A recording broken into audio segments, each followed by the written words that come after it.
अस्सलाम वालेकुम अज़ीज़ तलबा, मैं हूँ सर एजाज़ और आप देख रहे हैं easy math with RI.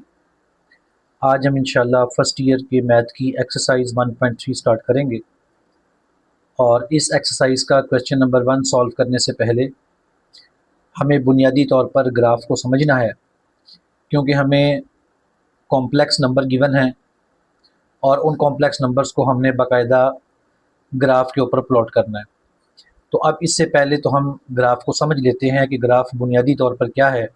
Graph बुनियादी तौर पर एक पिक्टोरियल रिप्रेजेंटेशन है between two quantities, between two variables, यानी कोई सी दो मिकदारें जिन्हें हम एक तस्वीर की शक्ल में उनके ताल्लुक़ को हम देखना चाहते हैं, तो उसके लिए हम ग्राफ ड्रॉ करते हैं। और ग्राफ को ड्रॉ करने से पहले और समझने से पहले हमें ये मालूम होना चाहिए कि ग्राफ की बुनियादी चीज़ें क्या हैं। ग्राफ को ड्रॉ करते हुए हम अमूमी तौर पर दो लाइंस लगाते हैं, इस तरह से y डैश, और दूसरी लाइन हम इस तरह से ड्रॉ करते हैं, इसे कहते हैं x डैश। अब ये दोनों एक दूसरे को जिस पॉइंट के ऊपर मिल रहे हैं, ये इसका ओरिजिन है जिसे हम O से डिनोट करते हैं, और इसके जो कोऑर्डिनेट्स हैं वो 0 0 हैं। अब इस ओरिजिन के राइट साइड पर x की जितनी भी वैल्यूज़ हैं वो हमेशा पॉजिटिव होती हैं, और इसी तरह इसके लेफ़्ट के ऊपर ये जितने नंबर भी होंगे ये माइनस होंगे। इसी तरह इस ओरिजिन से ऊपर y की जितनी भी वैल्यूज़ हैं वो पॉजिटिव होंगी, और जितनी इससे नीचे हैं वो नेगेटिव होंगी। अब यहाँ पर जब हमने दिए हुए कॉम्प्लेक्स नंबर को ग्राफ पर ड्रॉ करना है, तो फिर हमें उन्हें ड्रॉ करने से पहले क्वाड्रेंट्स का तारुफ होना चाहिए, क्योंकि ये जो हमें x डैश लाइन दिखाई दे रही है ये असल में x एक्सिस है, और इसी तरह जो y डैश है ये हमारे पास y एक्सिस है। x एक्सिस को हॉरिजॉन्टल एक्सिस भी कहा जाता है और y एक्सिस को वर्टिकल एक्सिस भी कहा जाता है। तो अब जब हम इन दोनों एक्सिस को देखते हैं और ये दोनों एक्सिस एक दूसरे को 90 डिग्री पर ये इंटरसेक्ट कर रहे हैं, तो ये हमें 4 इसके पार्ट्स दिखाई दे रहे हैं। इनमें से हर एक पार्ट को क्वाड्रेंट कहा जाता है। अब ये जो हमारे पास ये पहले वाला हिस्सा है, इसमें ये x है और ये y है, ये हमारे पास फर्स्ट क्वाड्रेंट है। इसी तरह ये हमारे पास सेकंड क्वाड्रेंट होगा, ये हमारे पास थर्ड क्वाड्रेंट है, और ये हमारे पास फोर्थ क्वाड्रेंट है। अब यहाँ पर हम ये चीज़ जहन में रखेंगे कि जो हमारे पास फर्स्ट क्वाड्रेंट है उसमें x की वैल्यू भी पॉजिटिव है, y की वैल्यू भी पॉजिटिव है। सेकंड क्वाड्रेंट में अगर हम आ जाएं तो वहाँ पर x की वैल्यू हमारे पास नेगेटिव है और y की वैल्यू पॉजिटिव है। हम थर्ड क्वाड्रेंट में आ जाएं तो वहाँ पर x की वैल्यू भी नेगेटिव है, y की वैल्यू भी नेगेटिव है, और जब हम फोर्थ क्वाड्रेंट में आ जाते हैं तो यहाँ पर हमारे पास x पॉजिटिव है और y नेगेटिव है। अब अगर इन पॉइंट्स को हम एग्जांपल्स की शक्ल में देखें तो फ़र्ज़ करें अगर हमारे पास एक पॉइंट हमें गिवन है 2 3, तो इसमें हम इन दोनों का साइन देखेंगे, ये दोनों पॉजिटिव है, इट मीन्स कि ये फर्स्ट क्वाड्रेंट में आएंगे। अब अगर यही ऐसे -2 3 हो तो ये सेकंड क्वाड्रेंट में लाई करेगा। अगर ये दोनों नेगेटिव हों तो फिर ये थर्ड क्वाड्रेंट में लाई करेंगे, और अगर ये 2 -3 इस फॉर्म में हो तो ये फोर्थ क्वाड्रेंट में लाई करेंगे।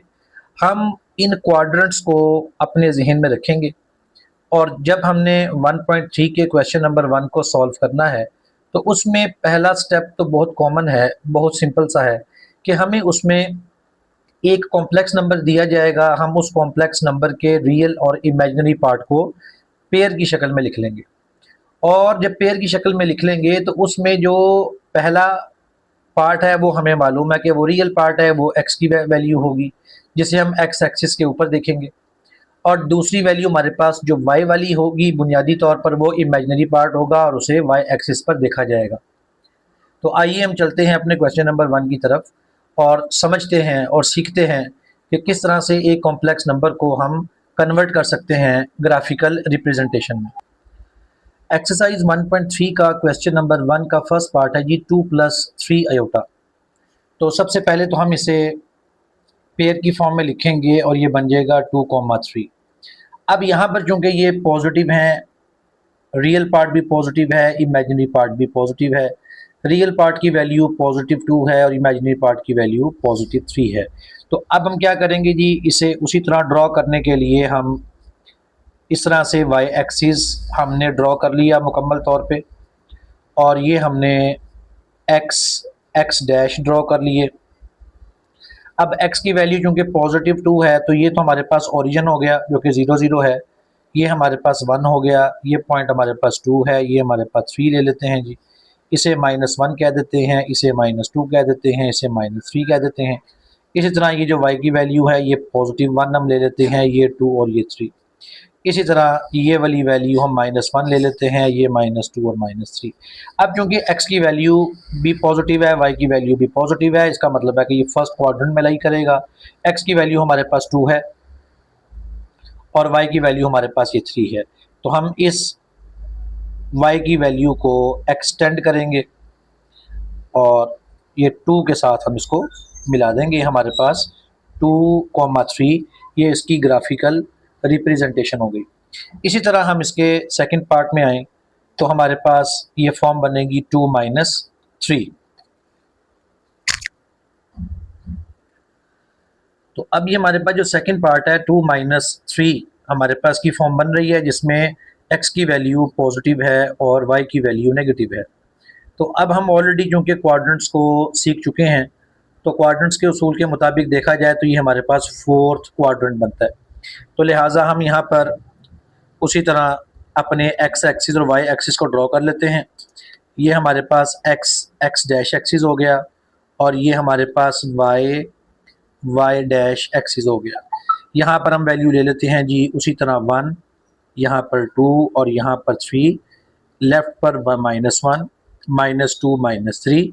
इसी तरह यहाँ पर +1 +2 +3 और यहाँ पर -1 -2 और -3।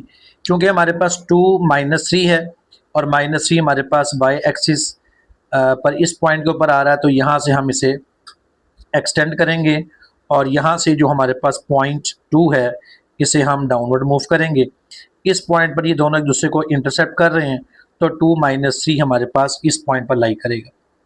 इसी तरह अब हम चलते हैं जी अपने थर्ड पार्ट की तरफ और इसे अगर हम पेयर की फॉर्म में लिखें तो ये -2 -3 है। तो अब चूंकि दोनों ही माइनस में हैं तो ये क्वाड्रेंट नंबर हमारे पास 3 होगा। तो इसके लिए हम उसी तरह y डैश को ड्रॉ कर लेते हैं और ये हमारे पास x डैश ड्रॉ हो गए। ये हमारे पास 1 2 और 3, ये हमारे पास -1 -2 -3, ये +1 +2 +3, ये हमारे पास -1 -2 -3। अब चूंकि x की वैल्यू -2 है और y की वैल्यू -3 है तो हम यहाँ से -3 को -2 तक एक्सटेंड करेंगे। इस पॉइंट के ऊपर इंटरसेक्शन होगा, लिहाजा -2 -3 आ गया। इसी तरह आगे हमारे पास फोर्थ पार्ट है, इसे हम लिखेंगे तो ये -2 + 3 बनेगा। अब यहाँ पर हमारे पास जो x की वैल्यू है वो नेगेटिव है और जो y की वैल्यू है वो पॉजिटिव है। तो x नेगेटिव और y पॉजिटिव ये हमने सीखा हुआ है कि ये सेकंड क्वाड्रेंट में होता है, लिहाजा इसके लिए भी हम उसी तरह x डैश ड्रॉ कर लेते हैं और ये हमारे पास y डैश ड्रॉ हो गए। उसी तरह 1 2 3, लेफ़्ट पर -1 -2 और -3। इसी तरह ऊपर भी +1 +2 +3। इसी तरह नीचे हमारे पास -1 -2 और -3। अब चूंकि x की वैल्यू -2 है जो कि यहाँ लाई करती है और y की वैल्यू +3 है जो कि यहाँ पर है, तो लिहाजा हम इस पॉइंट को एक्सटेंड करेंगे +3 तक। तो यहाँ पर ये दोनों इंटरसेक्ट कर रहे हैं, so it will be -2 3 second quadrant में इसकी लोकेशन होगी। अब हम चलते हैं जी अपने फिफ्थ पार्ट की तरफ और हमें -6 गिवन है। और चूँकि साथ आयोटा की वैल्यू नहीं है तो इसका मतलब ये हुआ कि यहाँ इमेजिनरी पार्ट ज़ीरो है। सो हम इसे लिखेंगे -6,0। और हम उसी तरह x की वैल्यू चूँकि हमारे पास नेगेटिव है और y की वैल्यू ज़ीरो है, तो हम उसी तरह x डैश लाइन जो है वो हम पॉजिटिव 6 से -6 तक ड्रॉ कर लेंगे। चूँकि y ऑलरेडी ज़ीरो है तो हम इसे 1 2 3 और -1 -2 -3 कह देंगे। अब चूँकि x की वैल्यू -6 है तो ये x एक्सिस के डायरेक्ट ऊपर लाई कर रही है और यहाँ पर y की वैल्यू एग्जिस्ट नहीं करती क्योंकि वो तो ओरिजिन के ऊपर ही 0 0 है। लिहाजा इस पॉइंट को हम लिख देंगे -6,0। अब हम चलते हैं जी अपने नेक्स्ट पार्ट की तरफ जो कि 7th पार्ट है और हमें 3/4 -4/5 आयोटा गिवन है। हम इसे उसी तरह पहले पेयर की फॉर्म में लिखेंगे 3/4 -4/5। तो अब 3 को 4 पर हम डिवाइड कर देंगे तो हमारे पास तकरीबन ये 0.6 आ जाएगा और -4/5 इसको सॉल्व करेंगे इट विल बी -0.8। अब हम इसे ग्राफिकल फॉर्म में रिप्रेजेंट करते हैं। ये हमारे पास y और ये हमारे पास y डैश आ गया और यहाँ हमारे पास x और ये x डैश आ गया। अब ये हमारे पास +1 है, +2 है, +3 है। Similar +1 +2 +3 -1 -2 -3 similar -1 -2 -3। अब चूँकि x की वैल्यू 0.6 है जो कि पॉजिटिव है और y की वैल्यू -0.8 है जो कि नेगेटिव है, इट मीन्स कि ये हमारे पास 4th क्वाड्रेंट में लाई करेगा और 0.6 जो है ये वैल्यू इस ओरिजिन पर मौजूद 0 से बड़ी है लेकिन 1 से लेस है। इसी तरह जो हमारे पास 0.8 है वो जब हम डाउनवर्ड आएंगे तो वो -1 से भी से पहले आने वाली वैल्यू है, तो लिहाजा हम यहाँ पर मार्क करेंगे पॉइंट को और -1 से थोड़ा पहले ये हम मार्क कर देंगे। ये हमारे पास ये पॉइंट 0.6 -0.8 ये इस जगह पर हमारे पास की लोकेशन आ जाएगी। अब हम चलते हैं जी अपने 8th पार्ट की तरफ जो कि हमें -5 -6 आयोटा गिवन है। इसे हम लिखेंगे -5 -6। अब ये दोनों वैल्यूज़ हमारे पास चूँकि नेगेटिव हैं और x और y की दोनों वैल्यूज़ यानी रियल और इमेजिनरी पार्ट की वैल्यूज़ नेगेटिव 3rd क्वाड्रेंट में होती हैं। लिहाजा यहाँ पर हम y डैश एक्सिस को ड्रॉ कर देंगे और ये हमारे पास x डैश एक्सिस हो गया। यहाँ पर हम 1 2 3 4 5 ले लेते हैं और यहाँ पर -1 -2 -3 -4 -5 इसी तरह +1 +2 +3 +4 +5 और यहाँ पर हम -1 -2 -3 -4 -5 -6। अब क्योंकि ये -5 -6 है तो लिहाजा हम इस -6 को एक्सटेंड करेंगे इस -5 तक और जो इन दोनों का ये इंटरसेक्शन पॉइंट आएगा it will be -5 -6।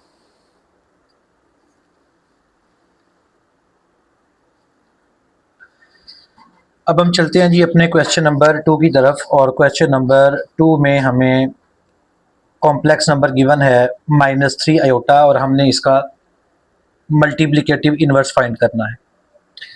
Multiplicative inverse हम पहले भी सीख चुके हैं तो हम उसी पैटर्न को यहाँ फॉलो करेंगे और लेट करेंगे कि z = -3 आयोटा। इसमें चूँकि रियल पार्ट मौजूद नहीं है उसकी वैल्यू हमारे पास 0 है तो z इन्वर्स यानी जो मल्टीप्लिकेटिव इन्वर्स का साइन है it is equal to 1/z। तो लिहाजा z inverse will be equal to 1/-3 iota. तो अब इसका साइन चेंज करके हम इसको +3 आयोटा से मल्टीप्लाई भी करेंगे और डिवाइड भी करेंगे। So z inverse will be equal to 3 iota over minus as it is इन दोनों को मल्टीप्लाई करेंगे 9 आयोटा स्क्वायर आ गया। ये 3 आयोटा को हम एज इट इज़ लिखेंगे और आयोटा स्क्वायर की जगह पर इसकी वैल्यू -1 पुट करेंगे। हमारे पास 3 आयोटा बाई 9 आ गया तो 3 1s are 3 और 3 3s are 9 तो हमारे पास 1/3 आयोटा आ गया। यहाँ पर रियल पार्ट चूँकि शुरू में भी 0 था यहाँ पर भी रियल पार्ट 0 ही होगा। अब हम चलते हैं जी अपने सेकंड पार्ट की तरफ, और सेकंड पार्ट में हमें कॉम्प्लेक्स नंबर गिवन है 1 माइनस 2 आयोटा।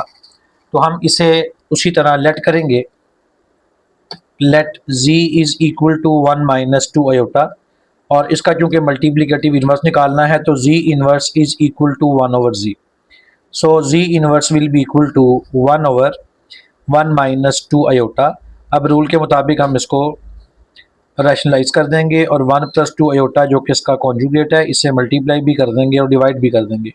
तो z इन्वर्स हमारे पास इक्वल आ जाएगा 1 प्लस 2 आयोटा डिवाइडेड बाय, ये हमारे पास a स्क्वायर की वैल्यू आ गई माइनस, और ये हमारे पास b स्क्वायर की वैल्यू आ गई। So z inverse is equal to 1 plus 2 iota over 1 minus 4 iota square. तो z इन्वर्स इक्वल आ गया हमारे पास 1 plus 2 iota divided by 1 minus 4, और आयोटा स्क्वायर की वैल्यू -1। तो इसे हम पुटअप करेंगे तो 1 plus 2 iota divided by 1 plus 4 आ गया, और इसे मज़ीद सिंप्लीफाई करेंगे तो 1 प्लस 2 आयोटा डिवाइडेड बाय 5। अब हम इसको डीएलसीएम कर देते हैं तो 1 ओवर 5 कोमा 2 ओवर 5, ये हमारे पास मल्टीप्लिकेटिव इन्वर्स की वैल्यू आ गई। अब हम चलते हैं जी अपने थर्ड पार्ट की तरफ। -3 माइनस 5 आयोटा हमें गिवन है, इसे हम लेट कर लेंगे z is equal to -3 minus 5 iota. तो अब इन्वर्स फाइंड करने के लिए z inverse equal to 1 over z, लिहाजा z inverse is equal to 1 over -3 minus 5 iota. तो यहाँ पर हम कॉन्जुगेट से मल्टीप्लाई करेंगे और डिवाइड भी करेंगे।